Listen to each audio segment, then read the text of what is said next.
प्यारे विद्यार्थियों, अपन पढ़ रहे थे कक्षा 10 NCERT सामाजिक विज्ञान के अंतर्गत जो अपनी पुस्तक है ज्योग्राफी भूगोल के अंतर्गत पहला अध्याय संसाधन एवं इनका विकास। पिछले वीडियो में अपन ने देखा था संसाधनों का वर्गीकरण। आज पढ़ेंगे अपन संसाधनों का विकास कि संसाधनों का विकास कितना जरूरी है, यह भी महत्वपूर्ण होता है। संसाधनों का जो उपयोग है वो आवश्यक है जीवन के लिए, लेकिन जीवन को बनाए रखने के लिए भी संसाधनों का रक्षा करना यह भी अति आवश्यक है।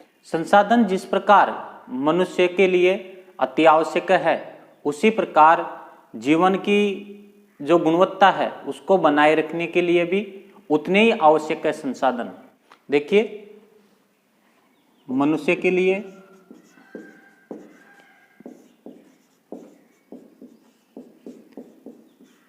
संसाधन अति आवश्यक है,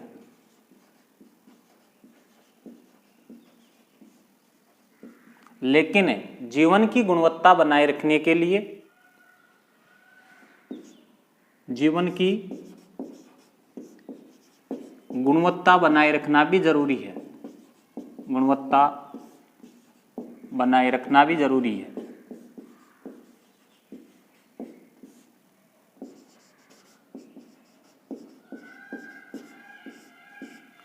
ये माना जाता था कि जो संसाधन है वो प्रकृति की देन है। जो संसाधन है प्रकृति की देन है।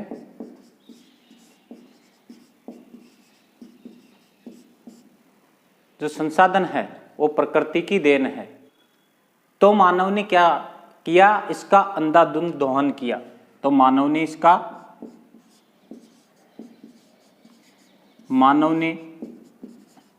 इसका अंधाधुंध दोहन किया, जिससे क्या हुआ? प्रकृति को नुकसान पहुंच गया और उसके हानिकारक परिणाम देखने को मिले। मानव ने इसका अंधाधुंध दोहन किया।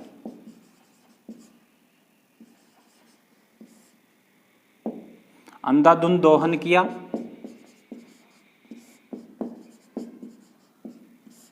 जिससे क्या हुआ? हानिकारक परिणाम सामने आए।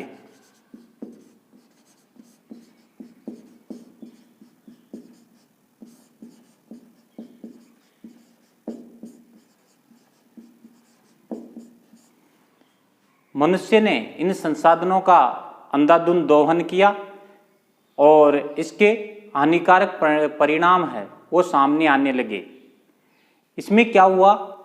कुछ व्यक्तियों ने लालच में आकर के और संसाधनों का अत्यधिक दोहन किया। सामने आए इनमें जो कारण थे, समस्याएं सामने आई। उसमें पहली कि कुछ लोगों के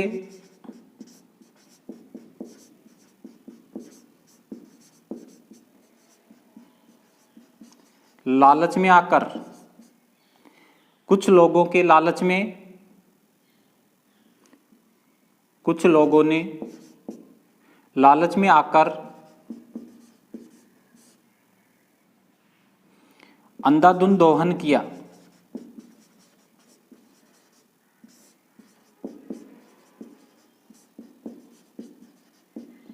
जिससे इसका क्या हुआ?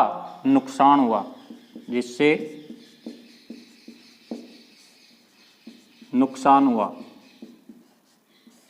और जो संसाधन थे उसमें क्या हुई? निरंतर कमी आ गई। जो दूसरी समस्या आती है यहां पर, जो संसाधन थे कुछ ही लोगों के हाथ में आ गए, कुछ लोगों का अधिकार हो गया।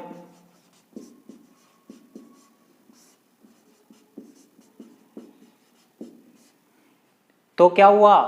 दो वर्गों में बट गए जो लोग थे संसाधनों को उपयोग करने वाले, जिसमें पहला था संसाधन संपन्न अधिकार हो गया और दो वर्ग हो गए। पहला तो हो गए संसाधन संपन्न, और दूसरा हो गए संसाधन विहीन।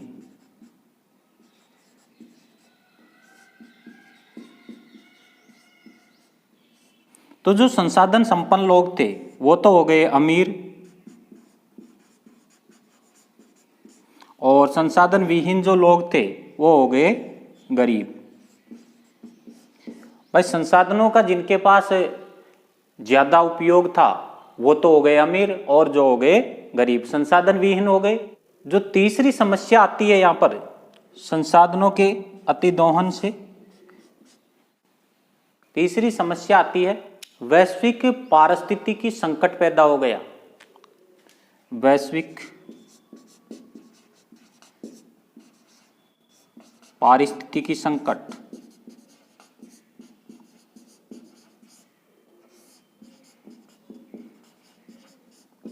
वैश्विक पारिस्थितिकी संकट पैदा हो गया। जो पर्यावरण था उसमें जो सामंजस्य था वो परिवर्तित हो गया। जैसे वैश्विक तापमान बढ़ गया,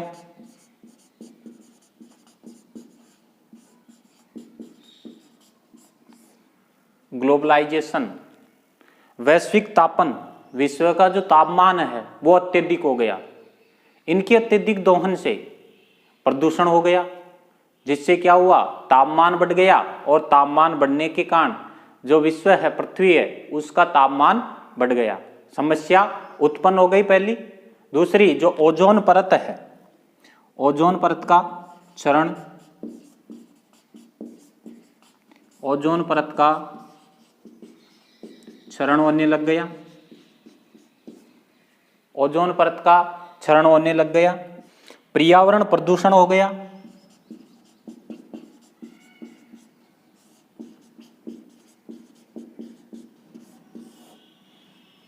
अंधाधुंध दोहन से पर्यावरण प्रदूषण हुआ। जैसे फैक्ट्रियां ये स्थापित हुई, इनसे निकलने वाला जो कचरा दूषित, इनसे जल प्रदूषित हो गया। जल में मिला दिए गए जो अपशिष्ट थे, वायु प्रदूषण में जो धुआं निकलता वो वायु में फैल जाता और उससे हानिकारक प्रभाव हुए, वायु प्रदूषण हो गया। पेड़ पौधों के काटे जाने के कारण इनसे निकलने वाली जो जहरीली गैसें थे तो उनको जो शोषित कर लेते थे पेड़ पौधे, वो कम हो गए तो ये वातावरण में फैल गई। इससे क्या हुआ, जो वायुमंडल है उसका तापमान बढ़ गया। भूमि निम्नीकरण,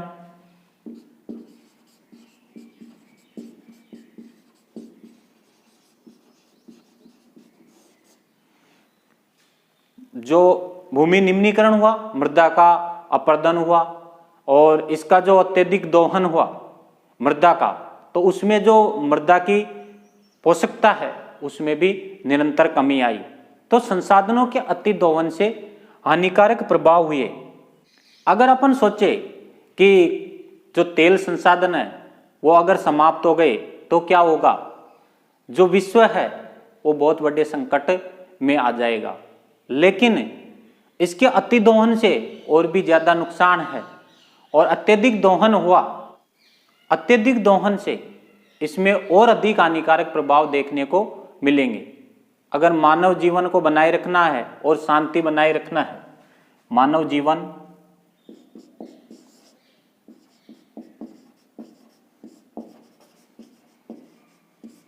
और शांति बनाए रखने के लिए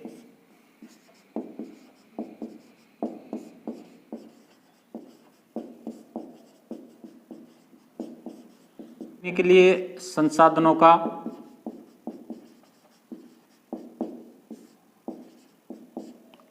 नियमानुसार बंटवारा करना चाहिए।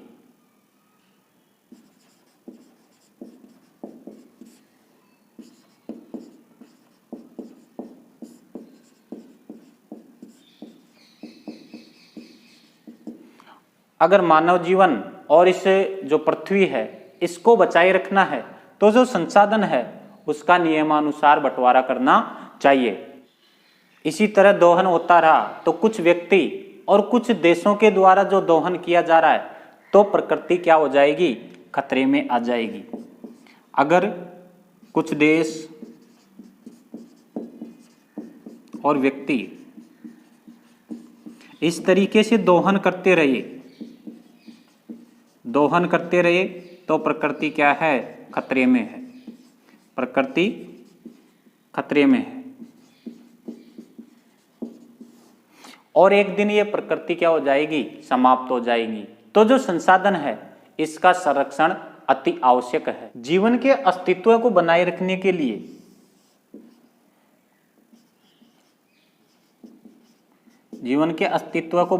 के लिए योजना अनुसार संसाधनों का उपयोग करना चाहिए, संसाधनों का उपयोग होना चाहिए। अगर जीवन का अस्तित्व बनाए रखना है तो संसाधनों का योजना बना करके इसका उपयोग किया जाना, सही तरीके से उपयोग करने के लिए सतत पोषणीय विकास करना अति आवश्यक है। तो इसके उपयोग के लिए सतत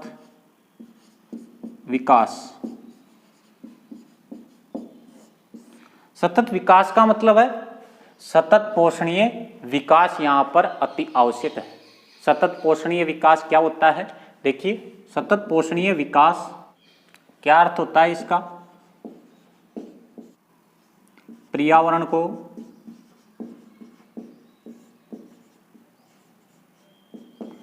पर्यावरण को बिना नुकसान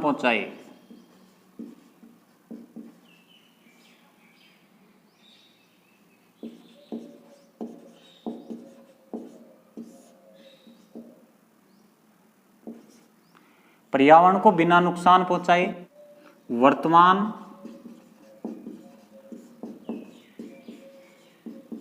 वर्तमान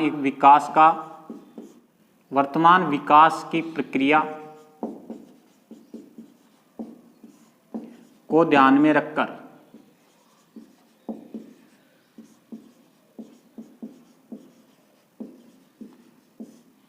वर्तमान जो विकास की प्रक्रिया उसको ध्यान में रखकर जो भविष्य की पीढ़ियां हैं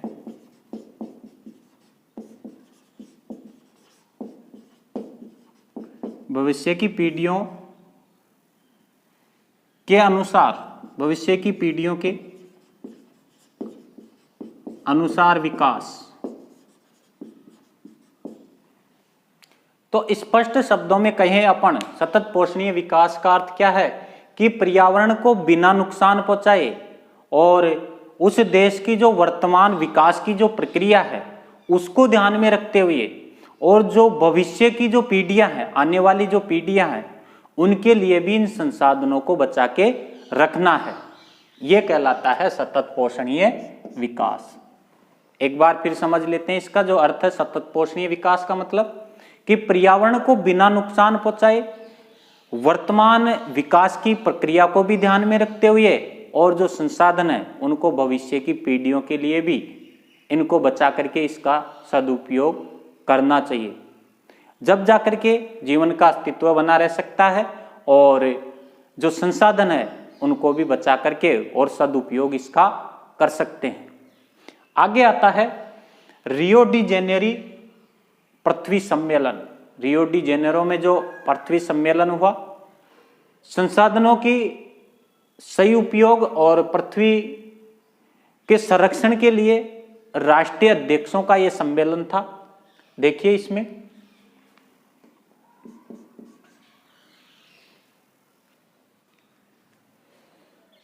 रियो डी जेनेरो जो सम्मेलन था, पृथ्वी सम्मेलन, इसमें 1992 में 100 से अधिक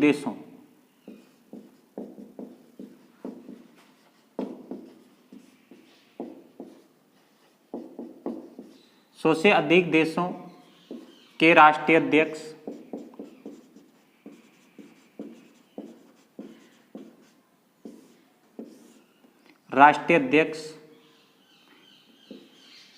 का सम्मेलन ब्राजील की राजधानी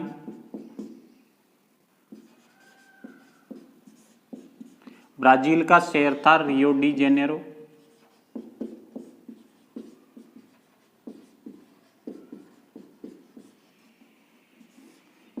रियो डी जेनेरो में क्या हुआ? पृथ्वी सम्मेलन।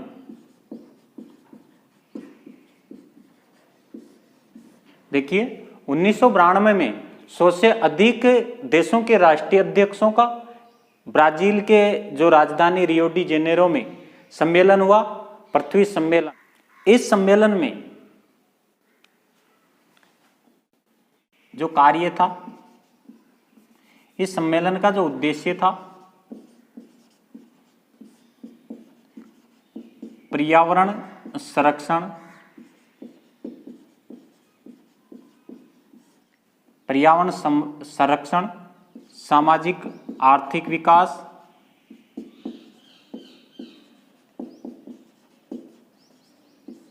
सामाजिक आर्थिक विकास,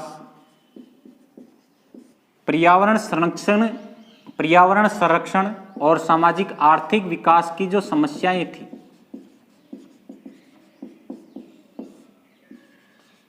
इनका हल ढूंढना, इस सम्मेलन का मुख्य उद्देश्य था। जो इसमें एकत्रित हुए, जो नेता एकत्रित हुए इसमें, इन्होंने एक घोषणा पत्र पर हस्ताक्षर किए। जो नेता एकत्रित हुए, इनका एक घोषणा पत्र था, घोषणा पत्र, और इस पर इन्होंने हस्ताक्षर किए। घोषणा पत्र में क्या था? मुख्यतः भूमंडलीय जलवायु परिवर्तन, भूमंडलीय जलवायु परिवर्तन,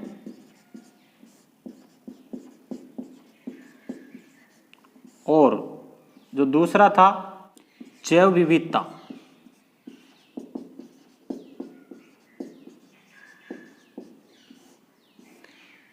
ये दो बातों पर जो घोषणा पत्र तैयार किया गया इस सम्मेलन में, भूमंडलीय जो जलवायु परिवर्तन हो रहा है, विश्व का जो जलवायु है उसमें जो परिवर्तन हो रहे हैं, जो भूमंडलीय जलवायु परिवर्तन है उनसे जुड़ी हुई जो समस्याएं थी उन पर घोषणा पत्र तैयार किया गया। और जैव विविधता पर, जीवों में आ रहे जो परिवर्तन है, जीवों के संरक्षण से संबंधित, पेड़ पौधों के संरक्षण से संबंधित, इस घोषणा पत्र में जो निर्णय थे वो लिए गए और उन पर हस्ताक्षर किए गए 100 से अधिक देशों के राष्ट्रीय अध्यक्षों ने। भूमंडलीय वन सिद्धांत,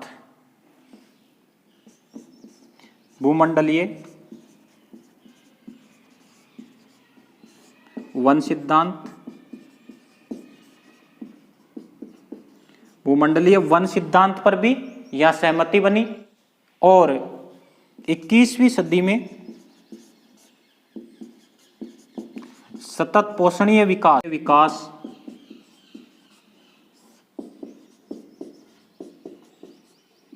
सतत पोषणीय विकास पर भी जोर दिया गया और एजेंडा 21 तैयार किया गया। 21वीं सदी में सतत पोषणीय विकास से संबंधित एक एजेंडा तैयार किया गया और उसका नाम दिया गया एजेंडा 21। एजेंडा 21 इसका नाम दिया गया। अपन देख लेते हैं क्या क्या अपन ने देखा भी कि संसाधनों का विकास, मनुष्य के लिए संसाधन क्या है? अति आवश्यक है, लेकिन जीवन को बनाए रखने के लिए भी इन संसाधनों का संरक्षण भी अति आवश्यक है। तो इसके जो संरक्षण है, इसको बनाए रखने के लिए जो मानव है वो इसका क्या करने लग गया? वो समझने लग गया कि ये खुद के संसाधन, स्वयं के संसाधन समझने लग गया। जो संसाधन है वो प्रकृति की देन है और कुछ लोग इसके लालच में आकर और इसका अति दोहन करने लग गए। इस कारण इसका क्या हुआ? निरंतर ह्रास होता जा रहा है। और इसमें लालच में आने के कारण जो अत्यधिक अगर दोहन किया गया तो इसके हानिकारक प्रभाव देखने को मिलेंगे, जिसमें पहला है कि कुछ लोगों के लालच में आकर इसका अंधाधुंध दोहन हुआ, जिससे पर्यावरण को नुकसान पहुंच रहा है। दूसरी समस्या आती है संसाधनों के अत्यधिक दोहन से। कुछ लोगों के पास संसाधन पहुंच गए और कुछ लोग संसाधन विहीन हो गए। एक तो संसाधन संपन्न हो गए, दूसरे संसाधन विहीन हो गए। तो अमीर और गरीब में बट गए संसाधन भी।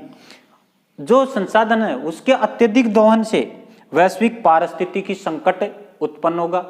जो पारिस्थितिकी क्लाइमेट है वो चेंज हो जाएगा। वैश्विक तापन होगा, इससे अत्यधिक दोहन के कारण विश्व का जो तापमान है वो अत्यधिक बढ़ जाएगा। वर्तमान में ये समस्याएं देखने को मिल रही है अपन को। ओजोन परत का क्षरण हो रहा है, ये भी अत्यधिक दोहन के कारण ही है। पर्यावरण प्रदूषण बढ़ रहा है। अपन बात करें वायु प्रदूषण है, जल प्रदूषण है, सभी तरीके से प्रदूषण हो रहा है। भूमि निम्नीकरण हो रहा है, जो भूमि है उसकी पोषकता में निरंतर कमी होती जा रही है और जो भूमि है उसमें कमी होती जा रही है। जो भूमि है वो शहरों में और उद्योग धंधे स्थापित होने के कारण जो भूमि है उसमें कमी होती जा रही है। तो इसके सही रखरखाव के लिए, संसाधनों के लिए सतत पोषणीय विकास प्रक्रिया को अपनाना होगा।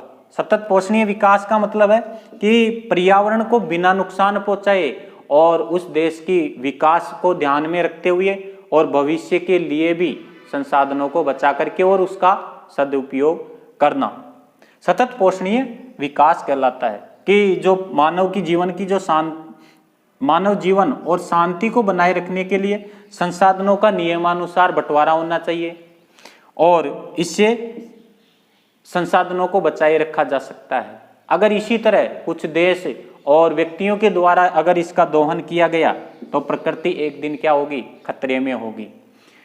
इससे संबंधित ही रियो डी जेनेरो ब्राजील की राजधानी में एक सम्मेलन हुआ 1992 में। इसमें 100 से अधिक देशों ने यह हिस्सा लिया, इसके राष्ट्रीय अध्यक्षों ने, और पृथ्वी से जुड़ी हुई जो बातें थी उन पर चर्चा की गई। इसमें मुख्यतः पर्यावरण संरक्षण और सामाजिक आर्थिक विकास की जो समस्याएं हैं उनका हल ढूंढने के लिए यह चर्चाएं की गई और एक घोषणा पत्र तैयार किया गया भूमंडलीय जलवायु परिवर्तन से संबंधित और जैव विविधता से संबंधित। और यहाँ जलवायु परिवर्तन और जैव विविधता से संबंधित जो घोषणा पत्र थे उस पर हस्ताक्षर किए। इसके अलावा भूमंडलीय वन सिद्धांत पर भी यहाँ सहमति बनी और 21वीं सदी का सतत पोषणीय विकास एजेंडा 21 भी यहाँ तैयार किया गया। एजेंडा 21 से जुड़ी हुई क्या बातें हैं देखते हैं आगे।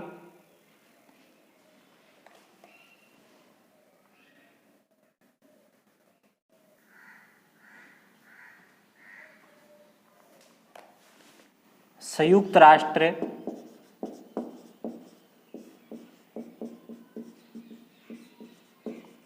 पर्यावरण और विकास सम्मेलन, विकास सम्मेलन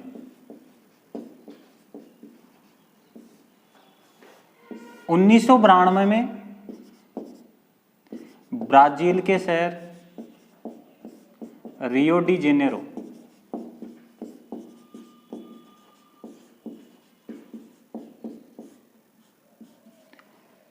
यहां पर एक सम्मेलन हुआ और इसमें 21वीं सदी का जो विकास सतत पोषणीय विकास है उसका एजेंडा यहां तैयार किया गया, उसे कहा गया एजेंडा 21। इसके तत्वावधान में UNCD में घोषणा पत्र यह तैयार किया गया और इस पर इन राष्ट्रीय अध्यक्षों ने हस्ताक्षर किए। यूनिसेड का पूरा नाम यूनाइटेड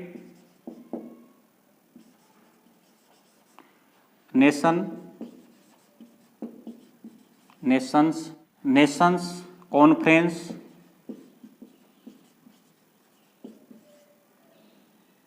ऑन एनवायरमेंट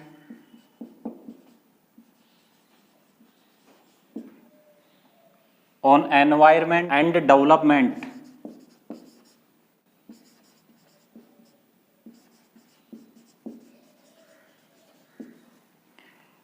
यूनिसेड का पूरा नाम United Nation Conference on Environment and Development मतलब संयुक्त राष्ट्रीय पर्यावरण और विकास सम्मेलन। इसके तत्वावधान में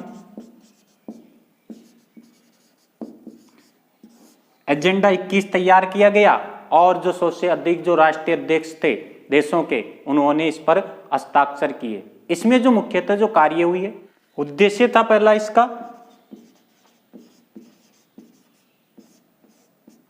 वैश्विक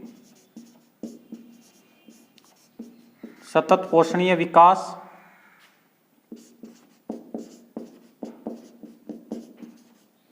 सतत पोषणीय विकास, पोषणीय विकास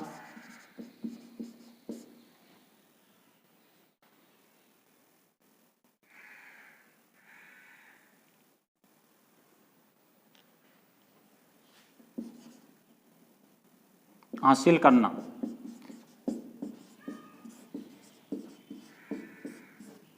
मुख्य उद्देश्य था वैश्विक सतत पोषणीय विकास हासिल करना। इसके अंतर्गत जो उद्देश्य था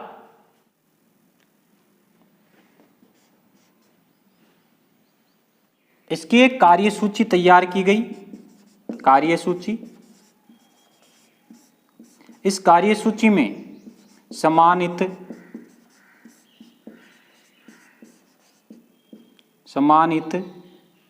और पारस्परिक आवश्यकताओं,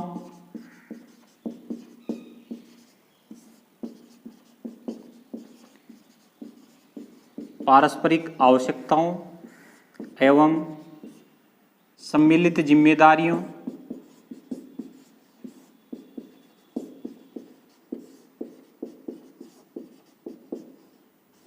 सम्मिलित जिम्मेदारियों से विश्व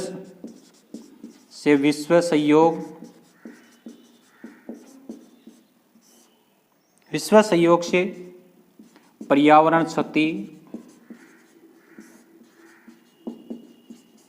और गरीबी और रोगों से निपटना।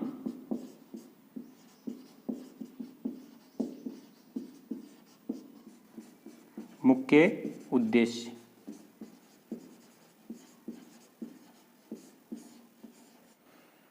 इसमें जो प्रत्येक निकाय है, प्रत्येक स्थानीय निकाय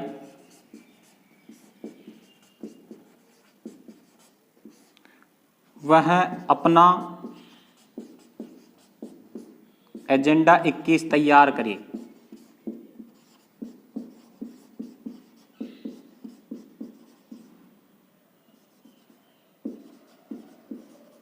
ये इसमें निर्णय लिया गया।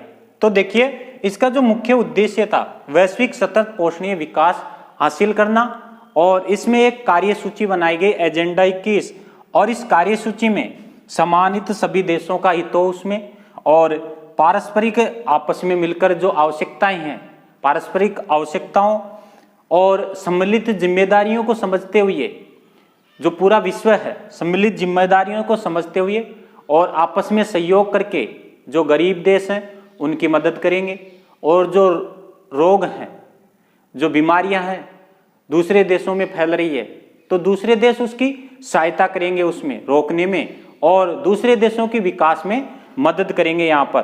तो इसका मुख्य उद्देश्य था कि सभी देशों में गरीबी और रोगों से लड़ना, समान विकास, इस पर ध्यान दिया गया कि सभी देश मिलकर के और समान रूप से कार्य करेंगे।